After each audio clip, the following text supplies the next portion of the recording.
El mismo director que en algún momento nos trajo Train to Busan, una exitosa película que hasta logró expandir su universo a más entregas y tendrá un remake gringo, ahora nos trae de la mano de Netflix la película Yang-E, una que en principio tenía una primicia muy prometedora, pero que de hecho, debo decirlo, creo que comete el pecado de desaprovecharse en gran parte. Siento que se pudo hacer mucho más con lo que propone Yang-E y por miedo al éxito se dejaron estar. Aunque así todo es una película emotiva, es una verdadera carta de amor, una poesía de hijos a madres, que empezamos a revisar ahora mismo. Esto es el resumen y explicación de Yang-E de Netflix. Para entender la historia de la película hay que ponernos en contexto. Esta ocurre en cerca de 100 años en el futuro. El cambio climático hizo subir el nivel del mar al punto en que la vida humana en la Tierra se vio amenazada por desastres naturales y la escasez de recursos. Esto llevó a la gente a escapar a estaciones espaciales que fueron construyendo, pero como los humanos son tontos y con ganas, los refugios espaciales 8, 12 y 13 se unieron y se autoproclamaron República Adrián, comenzando a atacar y a destruir al resto de refugios y a los humanos que todavía no logran salir de la Tierra. Cosa que cuando inicia la película ya lleva décadas de guerra entre la República Adrián y el resto que son las fuerzas aliadas. En este contexto de brutal guerra conocemos a la Capitana June, una soldado que lucha por su vida con unos robots hasta que se distrae con una pequeña muñequita y recibe un disparo que la mata, o bueno, algo así. Resultó que la Capitana June es en realidad una especie de androide creado por una empresa de nombre Chronoid. La Capitana June original, la humana, quedó en coma desde una misión que salió mal. Pero como era la mejor soldado que tenían, esta empresa logró convertir la información de su cerebro en datos y copiarlos. Por eso, ahora le grababan estos datos a cerebros sintéticos con la idea de mejorar sus habilidades para hacerla invencible, y así crear muchos clones de ella en forma de inteligencia artificial de combate, y ganar la guerra. Siendo el problema, como vimos, que en las 17 simulaciones que llevaban, la Capitana June moría y moría en batalla. La película se llama Yang-E porque precisamente ese es el nombre del programa de experimentos con la Capitana June, pero eso no es todo lo que debes saber. Una de las directoras encargadas del proyecto, Seo Jun, era la hija de la Capitana June. Esto es importante porque ya debes imaginar cómo es para una científica experimentar con robots que lucen, hablan y piensan igual que su madre. Charlando con otro empleado que revela ser muy fan de la verdadera Capitana June, dice que era su ídola, Seo Jun, la hija de la capitana, le cuenta que su madre luchaba en la guerra solamente por ella. Y es que la Capitana June y por ende su hija eran gente pobre.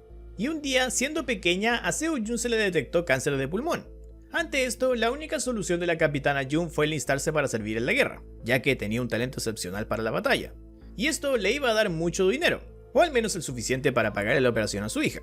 ¿Cuál es el problema de todo esto? Como sabemos, la Capitana June quedó en coma en combate, y desde entonces Seo Jun, su hija, se torturaba interiormente pensando que fue su culpa.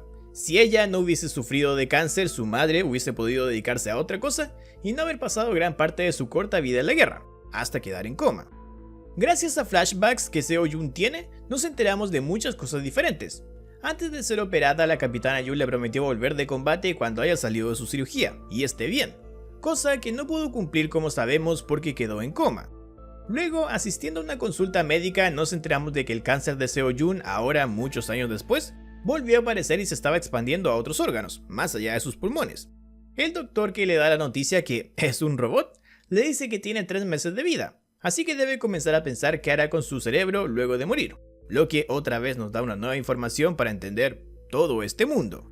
En este universo en que se desarrolla la película hay 3 tipos de cuerpos artificiales a los que una persona puede optar luego de la muerte. Obviamente, al morir la persona muere y no hay más, pero puede hacer que copie los datos de su cerebro y los implanten en un ser artificial, lo que permitirá que una versión sintética de él siga viva para desarrollar su trabajo, seguir con su familia y cosas así. Los 3 tipos de cuerpos en cuestión son el tipo A, que tiene todos los derechos que un humano tiene, es básicamente tratado como una persona real. El tipo B tenía límites en sus derechos, como que no podía casarse, su movilidad residencial era limitada y no podían adoptar niños. Y estaba el tipo C, que es básicamente copiar tus datos cerebrales y que cualquier empresa pueda comprarlos para sus propios fines, siendo este el que tuvo la Capitana June, y por eso sus datos cerebrales eran propiedad de Chronoid, que desarrollaba la soldado definitiva con ellos. Si te preguntas por qué alguien elegiría el C existiendo el A o incluso el B, es porque estos cuestan mucho dinero, muchísimo. Y por eso, gracias a otro flashback, vemos que la familia pobre de Seo Jun, cuando su madre quedó en coma, no tuvo más remedio que vender sus datos cerebrales a la compañía Chronoid, que a cambio de esto se comprometió a encargarse de Seo-Jun e incluso pagar sus estudios, razón por la que ella terminó trabajando allí. En un nuevo día de trabajo y probando con la réplica 18 de la Capitana Jun, todos en el laboratorio son sorprendidos cuando, casi vencida, la Capitana Jun de la simulación sacó fuerzas de flaqueza para seguir en combate, mostrando los análisis que una región del cerebro que nunca antes había activado lo hizo ahora, cosa que era un avance respecto a lo que venía ocurriendo. Por eso debían investigar a qué correspondía esa zona, pero dicha investigación tendría que esperar porque este grupo debía reunirse con el presidente. Esta reunión con el presidente de la compañía trae la parte para mí decepcionante de toda esta película.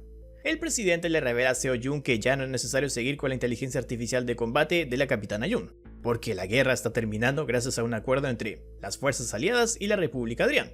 Esto lleva a que toda la investigación en desarrollo de inteligencia artificial, ahora la empresa la usará para crear inteligencias en otros campos, y no solo el combate, con los datos cerebrales que puedan comprar, como por ejemplo, si un arquitecto se muere, compran sus datos cerebrales y los ponen en un cuerpo sintético que trabaje para ellos. Junto a todo eso, el presidente revela que el supervisor y jefe de investigación del proyecto Young-Yi era en realidad un robot, el primero que creó él con toda esta compañía. El presidente es el que dio inicio a lo que era la empresa hoy en día, aunque lo más loco de todo esto es que el robot ni siquiera sabía que era un robot, y pensaba que era un humano cualquiera. A contratiempo, porque pronto el proyecto cerraría definitivamente, como ya sabemos, el robot que no sabe que es un robot pone a todos en el laboratorio a trabajar para descubrir qué era esa zona que se iluminó en la simulación del cerebro 18 y cómo pueden replicarla, porque llevaban cerca de 4 simulaciones más, iban como en la 22, y nunca más ocurrió lo de aquella vez. En el intento por activar esa zona del cerebro, Sang-Eon, el primer robot, enloquece y comienza a torturar a un cuerpo sintético de la Capitana Jun, algo que cansa a Seo-Jun, su hija, que le corta a todo el resto el acceso a las máquinas, haciendo que Sang-Eon la amenace con su arma hasta que otra mujer llega para decirle a Sang-Eon que el presidente quiere verlo. Cuando es dejada sola, Seo-Jun revisa lo que se ha hecho con los datos del cerebro de su madre, dándose cuenta de que fueron copiados sin su permiso. Por eso se acerca al cuarto del mismo tipo que se declaraba fan de la Capitana Jun y a quien Seo-Jun le contó esa historia de cómo ella tuvo que unirse a la guerra para pagar la operación del cáncer, a quien encuentra usando un robot de la Capitana Jun casi desnuda para fines sexuales. Obviamente Seo-Jun se enoja, pero este hombre se excusa diciendo que como la Capitana Jun era una ídola para muchos y ya no seguirían desarrollando su cerebro para combate, la empresa comenzó a probarla para otros fines, tratando de convertirla, entre otras cosas, en básicamente un juguete sexual, que ahora este tipo estaba probando. Este descubrimiento provoca dos cosas. Por un lado, Seo-Jun se da cuenta de que los datos de su madre están en peligro. La usarán como juguete sexual y esto probablemente no pararía ahí, porque era propiedad de Chronoid. Y a su vez, esto provoca que Seo-Jun se torture internamente culpándose a sí misma, porque si ella no hubiese sufrido de cáncer, su mamá no hubiese tenido que unirse a la guerra y si no se hubiese unido a la guerra, no estaría en coma, y sus datos cerebrales se usarían para cualquier cosa como estaba pasando ahora, por lo que decide que va a liberarla. Seo-Jun va al laboratorio a hablar con la última simulación de su madre, a quien le activa solo el oído y la conciencia. O sea, la mujer no veía ni sentía su cuerpo, que en realidad no tiene.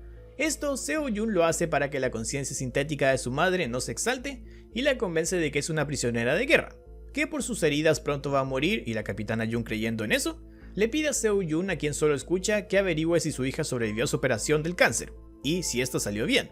Seo-Jun le dice que sí, que su hija está bien, pero lo importante de esto es que cuando la Capitana Jun habla del tema, la zona misteriosa aquella de su cerebro se activa, revelando que esa zona es el recuerdo de su hija, o sea, de Seo-Jun. La Capitana Jun cuenta que su hija, el día que se despidieron por última vez, le regaló una muñequita para la suerte y esta muñequita, curiosamente, era una muñequita tipo llavero que en las simulaciones distraía a la Capitana Jun, provocándole a recibir el disparo en la cabeza que la dejaba en coma. Lo que da a entender que efectivamente el recuerdo de Seo-Jun en su mente llevó a su madre a distraerse y a quedar en el coma en el que estaba. El día posterior a ese, siendo el último en que el proyecto Jun-Yi estará en funcionamiento, Seo-Jun decide que su madre debe escapar. Por eso, sin alertar a nadie, borra de su cerebro la zona antes no identificada, que es, como sabemos ahora, el recuerdo de la Capitana Jun de que tenía una hija, o sea, Seo-Jun. Y habiendo borrado eso de su memoria antes de que entre a una nueva simulación, le cuenta al oído lo que va a pasar. Que le van a disparar en combate, quedará en coma y sus datos cerebrales se usarán para desarrollar una inteligencia artificial.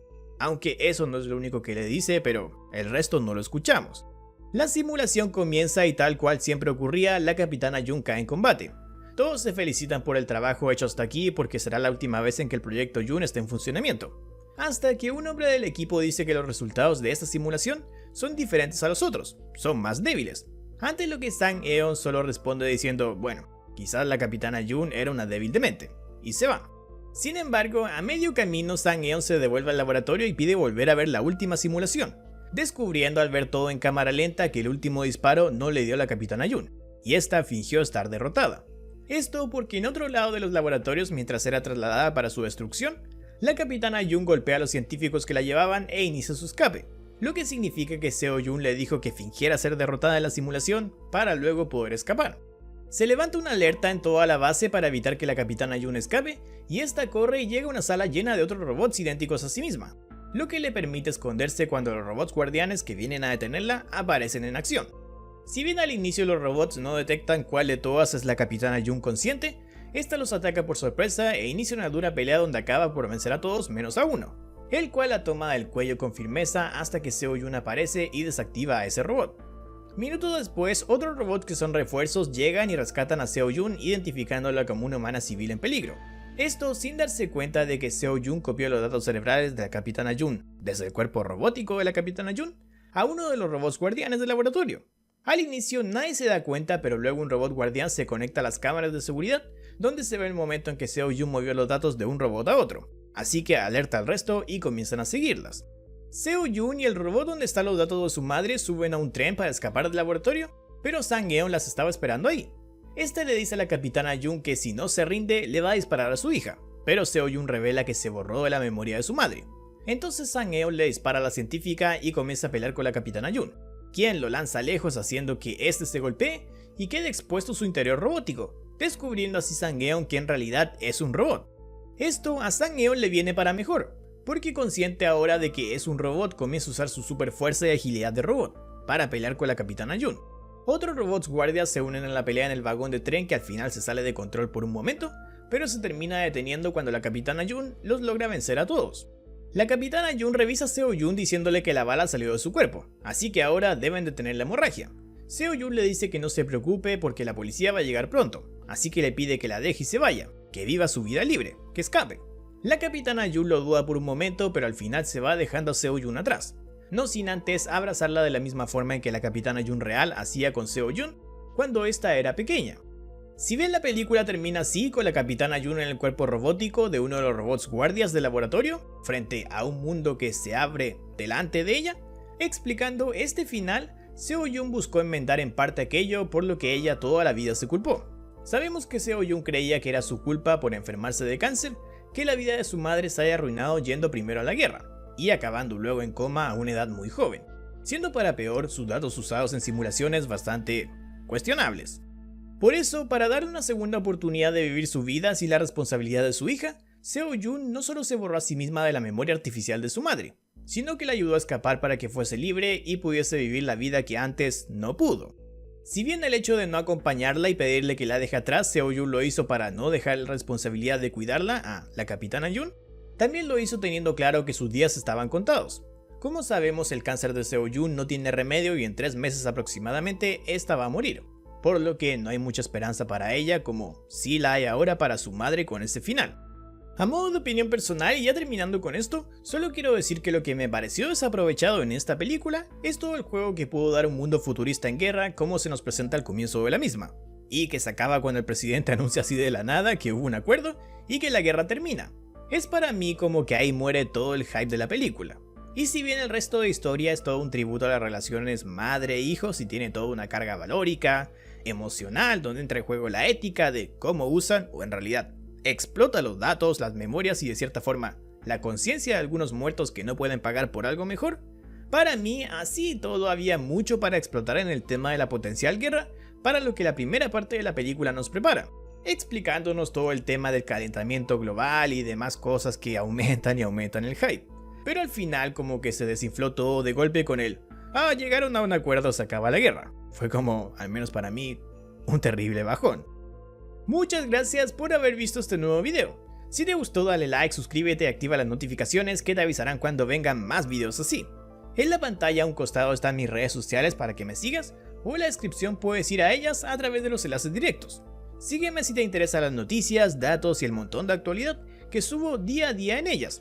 Y si quieres, aprovecha de decirme en comentarios más abajo qué otros videos debiese traer. Un abrazo y te veo en la próxima.